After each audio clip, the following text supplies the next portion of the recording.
Blessings, everyone. Good evening. Good evening. So happy to be here with you on this Sunday Night Alive. Sunday Night Alive every Sunday at 6 p.m. We come together 6 o'clock Eastern Standard Time in order to explore consciousness together, in order to explore living a good life. We come together in order to explore practical and spiritual ways to deal with the world around us and to move into a greater expression of who we really are. So, my name is Reverend Denise Schubert. I am your host, and it is my pleasure to be here with you tonight. If you're here, please say hello and hi, David. So nice to see you. Our topic tonight is because you're worth it. Do you all remember the I think it was L'Oreal. It was a cosmetic. Maybe it was. Maybe it was cover. I don't know. It was some cosmetic, and it was like, go buy this product and use this product because you're worth it. And so tonight, I don't know. I was a little inspired this week through conversations to really talk about why you should buy this product, why you should do the work, why you should engage in this conversation, why you should take the time to come out of the world and actually do the work of transformation, to do the work of awakening. So that's what we're going to do here tonight. But before we do that, say hello. I'm going to speak. I'm going to take a moment and bless our time together. Before we take a deep dive into our topic. Oh, so I don't know how your day has been. Mine has been crazy. I've been jumping from church to memorial services to all kinds of activities. So I myself need to take a breath. And so take a breath with me and allow that in-breath, that deep, powerful in-breath to cleanse your body, to fill your body. And then as you exhale, to release anything that you don't need for the next 30 minutes. For the next 30 minutes, make this what we would call me time. This is your me time. And let it soften you, let it open you. Just take this opportunity to be present in your body, attentive to the small community we're creating here right now together, and to whatever this message might mean for you, because it will mean whatever it means to you is unique to you. Whatever all of life means to you is unique to you. And so as we pause for a moment to breathe, I just speak a word of blessing upon our time tonight, knowing in this moment that we are each one of us unique and individualized expressions of life, that we are like snowflakes, like tree leaves on a tree, like grains of sand on a beach, that each one is a part of the whole, but all the time completely and totally individual and necessary to the fulfillment of the purpose of the tree or the snow or the sand or the beach. And so I just bless us tonight, calling our time together good, accepting all of the blessings that we each give and receive, knowing that it is perfect, even in this moment. And so we let this be, and so it is. Amen. So, it's so, I am baffled by a little bit and confounded by how difficult it is for people to be happy. And I'm also confounded by and baffled by um, how much people struggle with life, with being happy, with their relationships, with their money, with their jobs, with their bodies, with a whole plethora of external circumstances, conditions, people, places, and things. And I so want to find a way to have those conversations, to have the conversations that are necessary faster, right? Because we don't have any time to waste with ourselves or others either, or the world. It's like The world is let's see, how can I word this? The world is a crude and temporary representation of you and me. It's a crude and temporary representation of the existing consciousness. So, what is consciousness? What does it mean to awaken? What is transformation? Let's go back for let's start there for just a minute, because it's actually kind of a crucial step. And you wouldn't be here with me tonight, really, if you weren't in the process. If you weren't in the process of awakening or awakened, you would not be here. Because there are way more people not pursuing these conversations than there are people pursuing these conversations. But that does not mean that they don't want, that not everyone wants a good life. Not everyone wants to see life differently. Not everyone wants a different experience. But, but when I talk, my topic tonight is because you're worth it. The work it takes, and it does take work. It does. It's not going to happen to you. Nobody can do it for you. There's no magic bullet. There's no food you can eat or cocktail you can drink that will cause your life to get into the flow, into the groove of manifestation and of the fulfillment of your desires and longings. There's nothing magical. It's a lot of hard work, but you do it because it's worth it for you. Forget about the world. It's definitely worth it for the world, but it's worth it for you to do the work. So consciousness, let's just talk about consciousness, try to make it really simple. Everything is consciousness. Everything has an idea or a lot of ideas. So and every single person has and demonstrates your individual consciousness. Your life is your life by right of consciousness. Your relationships are your relationships by right of consciousness. So whatever they are or are not, it's a result of the totality of your beliefs, your feelings, your attitudes, what you've been taught, what you believe to be true, and how you show up in the world. So if we want to improve or increase or change or expand our manifestation capacity in a certain area, we have to shift our consciousness. We have to awaken to a new idea. We have to transform from where we are to somewhere else. That's the work, and it is inevitable. Nothing will change if you do not change. For you, nothing will change for you if you do not change. Now, I was talking to someone this week about my personal life, and especially in the last 5 years, it's just been kind of one blessing after another blessing after another blessing, ones I didn't even ask for or even know how to orchestrate. And they were musing how like, oh, how do you do that? It's like there is not a how do I do that, and it's not special. There is some way of approaching life that allows life to manifest in your experience effortlessly and easily.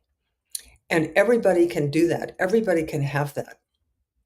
Now, awaken simply really means to, I would say, to get to that place in your own life where you can see the past for the past, and you can see that it has conditioned you to be a certain way, to think a certain way, to feel a certain way, to act a certain way.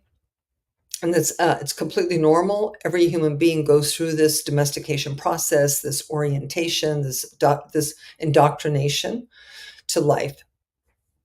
But unfortunately, it leaves us as adults hardly ever, ever, ever in touch with our own feelings and our own direction and our own dreams. It almost always has us repeating the past of our parents or being who we've always been.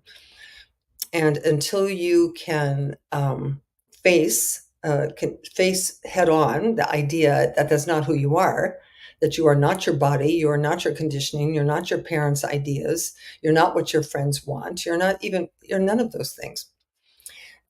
The process of awakening means to see that. Because once you see that, then you can do something else. Then you can choose something else. Before then, you have no choice whatsoever. So, um, transformation simply means it's like the classic transformation story is really the butterfly, right? So the butterfly is not a butterfly until it is. Prior to that, it's a caterpillar. And then the caterpillar, through I would say, some spiritual awakening, some nudging of the universe, says, "Oh, I think it's time for me to change."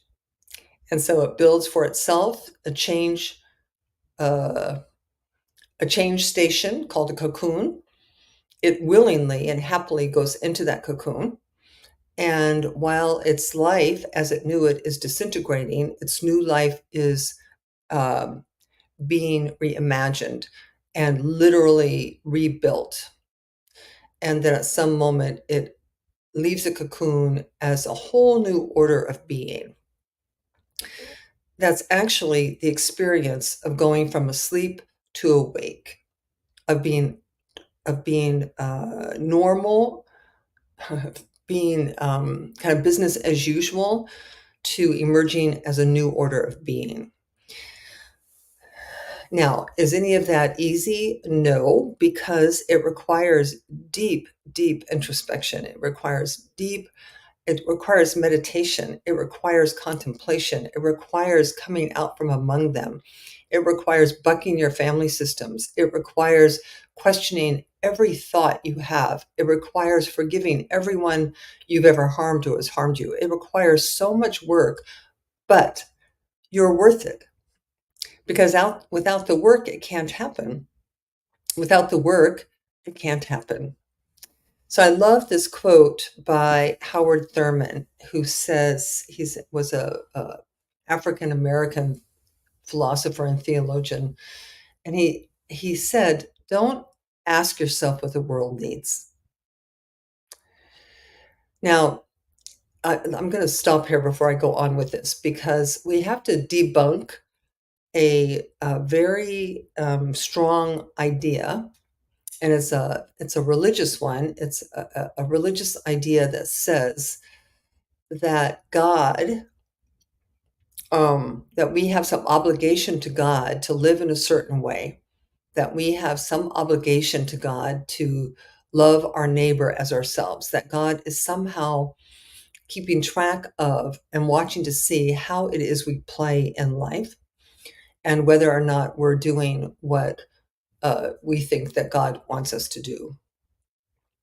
And I think a couple weeks ago, I told the little analogy of, I can't remember where it came from now. Forgive me, whoever it was who said this or wrote this, about God created the world.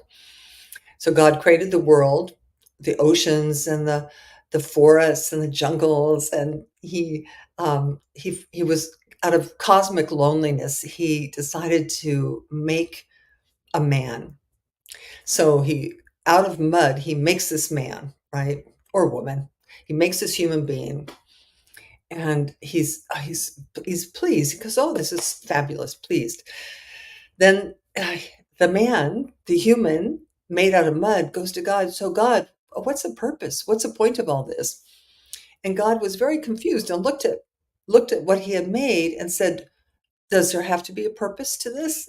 And and man said, "Yes, there does." And God said, "Well, you better get to it," and left. So I love this because it speaks to me the truth that there is no God outside of us with expectations of us to do anything. So whatever it is we do or don't do, whatever it is we love or don't love, whatever purpose we give ourselves or don't give ourselves, it's all us. This is like a playground for us. And, and we make it so hard. So Howard Thurman says, don't ask yourself what the world needs. Ask yourself what makes you come alive, and then do that. Now, if I were to share or try to pinpoint when my life turned the corner and it became more than kind of drudgery. You know what I mean by the drudgery of life? Like trying to earn a living, buying food, cleaning your house, trying to get along with people, trying to make it in the world, try to, get as many toys, all of that whole, grow up, get married, have a white picket fence, 2.5 children, you will live a happy life. That, if you're over 25 or 35, you know that that's not a true story. And I think that for me, therefore, I think that there is a key here is that uh, the awakening comes when you ask yourself what you love, and then you do that. And you do it at any cost. You do it at the cost, you do it whether your parents want you to do it or not. You do it whether you're afraid or not. You do it whether you've ever done it before or not. That there is this, I've often said 20 seconds of insane courage of jumping into this life that you would love to live. A life that you would love to live. So he's saying, ask yourself what makes you come alive and do that. Because what the world needs is people who have come alive. So what the world needs is happiness, happy people, healthy people, alive people, enthusiastic people, visionary people. So in Romans 12, there's another beautiful Bible quote. I'm not much of a Bible person, as you know, but this quote I loved, which says, Romans 12 says, do not be conformed to the world. Do not try to fit in. Do not try to do what everybody else is doing. Do not try to do what other people want you to do. Do not try to do what your parents want you to do, or even what you think God wants you to do. Do not be conformed to the world. Rather, be transformed by the renewing of your mind. So the renewing of your mind is this waking up. It is this aha moment where you decide that being alive, being this living, I can't even just tell you how miraculous you are. Like, we're alive. We think, we decide, we choose, we can dance, we can do anything. And the majority of us choose things to do that do not make us happy and do not cause the world to work better than it works now. So, but we want to do this because you're worth it. We want to do it because you are worth the time and effort that it will take to have a different experience of your life. Now, the end result of doing the work, which is really what you want, right? Because remember, consciousness precedes form, form follows consciousness. So whether it's personal, whether we're talking about personal consciousness or whether we're talking about global consciousness is irrelevant because it's all the same process. It's all the same principle that thoughts become things, attitudes become activities. Who we are cannot help but express in the conditions of our life. So if you have a consciousness of lack, money will be a problem. If you have a consciousness of wealth, money will not be a problem. And I can hear some of you now say that you're making that too simple. I'm not making it too simple at all. I'm here to tell you, if you change your consciousness around money, money will cease to be a problem for you. Now, what does it mean, change your consciousness? And it says, well, It means change the way you think about money, change the way you feel about money, examine why you think and feel about money the way that you think and feel about money. It means maybe taking a prosperity course. It means maybe doing something radical like buying like a instead of buying an inferior Oreo cookie, you actually buy the Oreo cookie even though the Oreo cookie costs you $1 more. It means to stop thinking poor, to start thinking abundant. That's consciousness. And sometimes it takes a long time. Listen, I would say, I would actually say, I think even and still it's a work in progress. Nobody ever is fully, there's always more to be expressed and experienced, always. And I look forward to it because it's good. When you awaken, it's good, it's fun. But I would say getting out of the spiral of negativity and getting out of the same old usual stuff probably took a couple of years, right? To really undo the consciousness that got created through my life as a human doing. Um, and uh, that the transformation really is if once you embrace it, you will change. Everything will change. The way your health, your way you look will change. The way you feel will change. Your health will change. Your blood pressure will change. All kinds of things dissolve, and then you move into an expanded space. So even though it takes time, and even though it doesn't happen overnight, same thing, you're worth it. So you want to begin the journey so that the thinking that got you here today gets shifted, or else you're going to be exactly where you are today 10 years from now, because consciousness precedes form. Consciousness precedes conditions, people, places, circumstances, and things. Now, there are some obvious things. If you were to go to one of our centers for spiritual living or a Unity Church, and you were to get involved and start taking classes, you would do some work. You would do some work on really doing some fundamental exploration of your belief systems. Of what, Ernest Holmes used to say, just ask yourself, what do I believe and why do I believe it? And does my believing it serve my life? And if it does not, then change. You can change, because there's no God and no parents and no siblings who can tell you how to live or what to think. It's all on you. Your life is all on you. There's no luck, no circumstances. I mean, no luck, no luck of the draw, no accidents. It is very mechanical. You you think abundant. You create a consciousness of abundance, and you will be abundant. You create a consciousness of health, and you will experience health. You create a consciousness of creativity, and you will experience creativity. Now, it could be a little annoying if you feel stuck. So if you feel stuck, what I just said could like piss you off, really, because it makes it sound as if it's your fault. It's definitely not your fault, but it is your responsibility.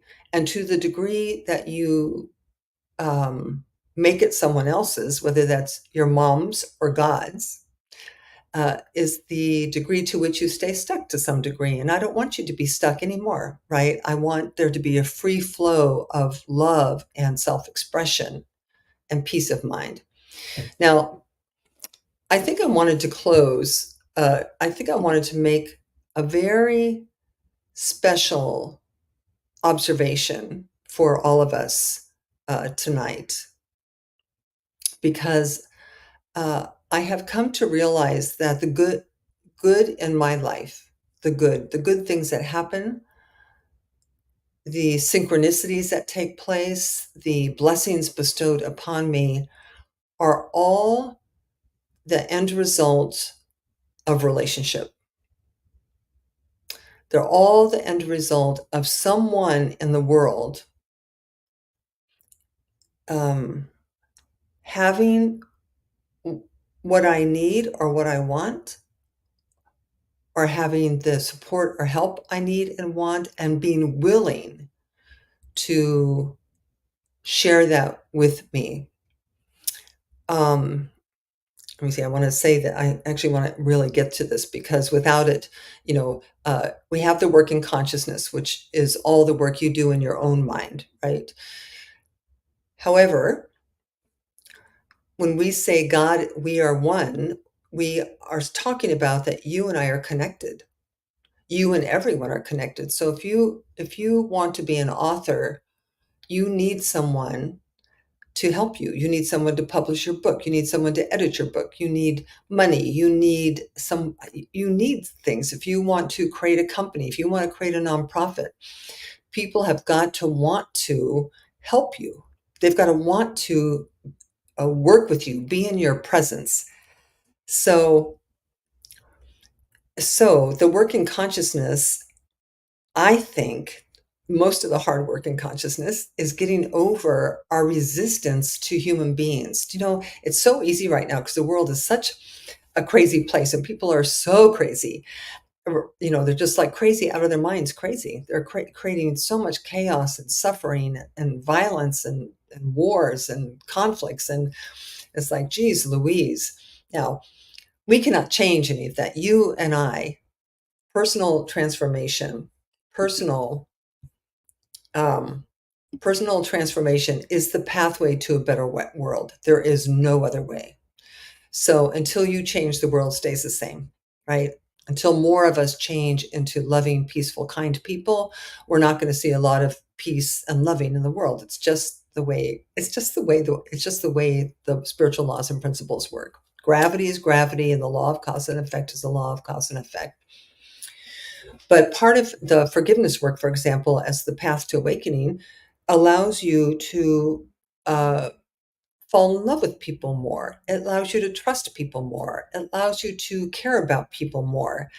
It allows for you to get into the flow of life. So all you have to do is think, wow, I'm going to write a book and I need a publisher. And the publisher will appear. You don't have to work so hard to make things happen.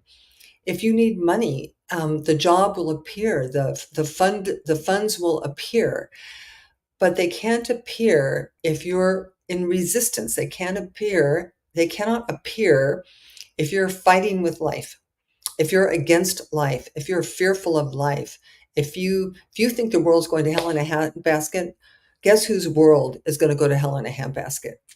I don't know about the whole world, but I do know that yours cannot fulfill itself in that consciousness. It cannot.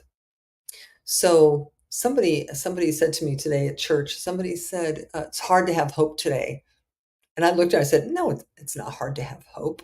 It's like, it's not hard. It's not without hope, we might as well just, and carry on, because personal transformation is the pathway to global change. But I'm not even concerned about global change. It's going to happen naturally. What I'm more concerned about is your happiness, your health, your money, your creativity, your love of life, your ability to move through every day. It doesn't mean it's every day's like every minute of every day you're in love, oh, I'm so happy. Of course not. But life, none of us should be settling for life. None of us. And part of this came from, I'm moving into this work of supporting people as they get older into what does it mean to have to live, to age consciously, and what does it mean to have a good death. And I don't find this conversation morbid in any way, because we're all going to die and we're all going to get old.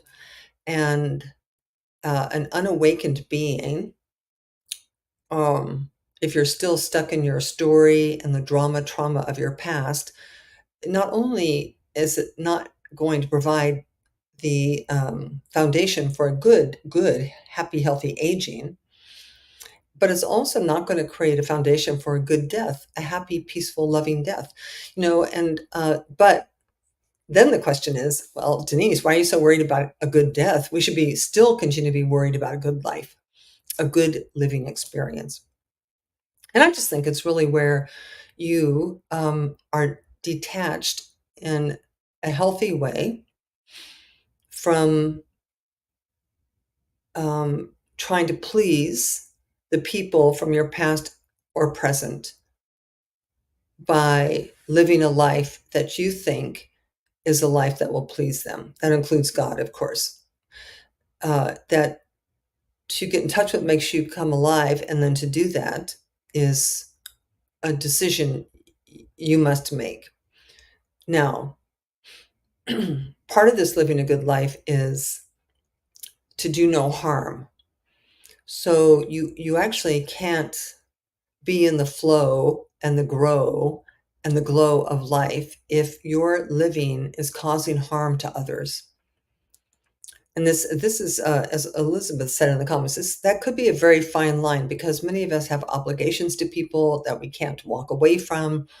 Uh, you know, so you can't pursue your dreams and kill off somebody else's dreams. You can't do what you want and just say, flip everyone else off. Somehow you have to care enough about yourself and other people to be a loving, kind, compassionate presence. And when you do that, what you need will come to you. That's really what I want to say to you. When you start living by choice, when you start choosing your life, putting yourself first in consciousness, right? Ceasing to sacrifice for others because you think it's good or right or God likes it. But you begin to really honor the being that you are and begin living from that space, committing to that space, joyfully expressing that space. All the people around you will be uplifted and you will move into a new kind of flow, glow, and grow in life. And I don't care how old you are. I don't care what your current circumstances are. There is nothing, I am just like you. I'm no different whatsoever. Um, my life is a demonstration of my work in consciousness. And your life is a demonstration of your work in consciousness. So for me or for you, the message is if you want it to be different, then shift your consciousness. Find a way to do it. Meditate. Find a spiritual sangha, a spiritual community of like-minded people who can support you in the fulfillment of your longings and desires and dreams. Uh, be a friend to people. Be interested in people. Forgive everyone. Listen, don't hold a grudge against anyone because you're going to be stuck right where you are until you do. And I know people have done horrendous things. Forgive them anyway, and you do it for you. You do it anyway. Why? Because you are worth it. So I just want to go back to Howard Thurman. Says, don't ask yourself what the world needs. Don't ask yourself what your mother needs. Don't ask yourself what God needs. Don't ask yourself because whatever Ernest Holmes used to say, the only God you will ever know is the God inside yourself. And the God inside you, if you go seek and you shall find, is inherently loving, inherently kind, inherently compassionate, inherently interested, inherently abundant, inherently healthy. The God within you knows everything you need, everything you want, and knows how to produce it, provide it, lead you to it, get it for you. The whole world is conspiring for your greater good, the whole world. But that will be elusive to you as long as you remain cranky, resentful, regretful, guilty, people pleasing. All of that's got to change. Is it hard work? Yes. Are you worth it? Yes. So that is the message for tonight. Do the work because you are worth it. And I promise you, you do the work and you will begin to see incremental changes. And 5 years from now, you will be going, oh my God, how did this happen? How did this happen? How did this happen? So you need to just invite you to trust my experience, but that's not really good enough. You really have to prove it to yourself. You have to awaken yourself. You have to transform yourself. You have to step out of the dream yourself into a newer and fresher expression of who you are. Now, tomorrow or tonight, the easiest thing to do is just to become the observer of you. Become interested in you. What am I thinking? Why did I just say that and do that? Why was I short-tempered? Why was I doubting myself? All of those things are part of your consciousness. And with a crucial conversation with yourself and observation, you can find them and you can work with them so that they shift. And because forms follow consciousness, if you shift consciousness, the conditions have to change. That's true for you, as true for the world. And the world is nothing more than a whole bunch of yous. So when we change, the world changes. It's just how it goes. It's how it goes. It's how it glows. It's how it grows. All right. So thank you so much for joining me tonight for Sunday Night Alive. I am still working on a conscious aging I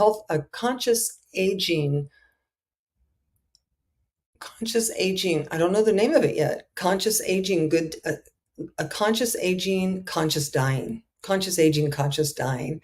Really, how we can move into these years and into the end of life experience for ourselves with grace and ease and joy, because we're all going there. I just bought a book by Sadhguru. It says a book on death, and it says everyone will die, therefore this book is for everyone. So, all right. All right. So before I pray us out and pray you into your amazing week of transformation and awakening, just a few reminders. If you go to my website, deniseschubert.com, you can sign up for my newsletter. If you go to my website at deniseschubert.com, you can also support my ministry through with your love offerings or donations to PayPal, Zelle, or Venmo. And I appreciate them always.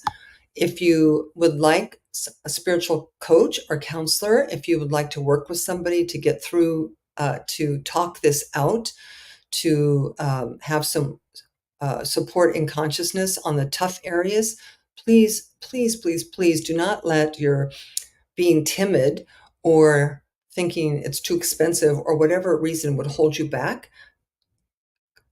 Reach out. Really, it's just my pleasure and honor to support people on this path of awakening. All right. All right. So let us pray. Let us pray out. Thank you for joining me tonight. As always, it's wonderful. I'm going to okay, we'll do this. Ask yourself what makes you come alive and then do that. All right. So let's close our time together by turning within for a moment, which really just means to let the world be the world, recognizing that the world is created moment by moment by moment from that which is within us. That which is within me is essentially the same as that which is within you. This the power of life, the power of infinite wisdom, the power of synchronicity, the power of unconditional love is within us. And I know that it is that which causes us to be united in a field of oneness and unity.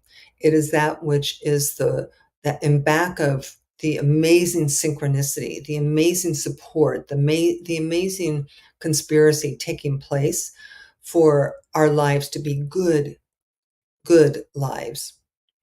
And so it is from that place of connection and unconditional love that is a truth between our souls, that I just speak this word for and about you and for and about myself to claim and proclaim and accept our inherent divinity, that we are not our human story. We are not just our bodies. We are a composite spiritual entity that has the skills, the talent, the permission to live fully and completely happily forever after. There is not 1 ounce of suffering that is required for us to live. It does not make us good people. It does not make us wonderful in the eyes of God. It does not guarantee us a good afterlife. There is no point in suffering in this world. I believe that with all my heart and soul. And if enough of us believe it, the suffering will stop. But for now, I pray, speak this word for and about you, that we find the way into shifting consciousness, that we are open to being open. We are willing to be willing to think things differently, to see things differently, to behave differently, to show up differently. We can confound our parents and our siblings and our spouses through radical change, that they'll say, what happened? What happened to you? You don't have to say anything. You can just be different. So I am so grateful. I'm so grateful that we have the capacity to change. I'm grateful that change is the name of this game, and that we have these spiritual tools and principles and practices that we can consciously use and practice. And the payoff is that change happens. And the reason to go through the effort is because we're worth it. And the world is worth it. And all the people we love are worth it. And so just simply release this word into a universe that hears it, acts upon it, serves up what's ever necessary. And all the world needs from us is one sincere yes. Yes.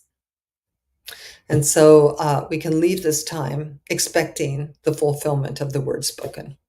This I know. And so for this and so much more and all the blessings done, I give thanks. We let this be.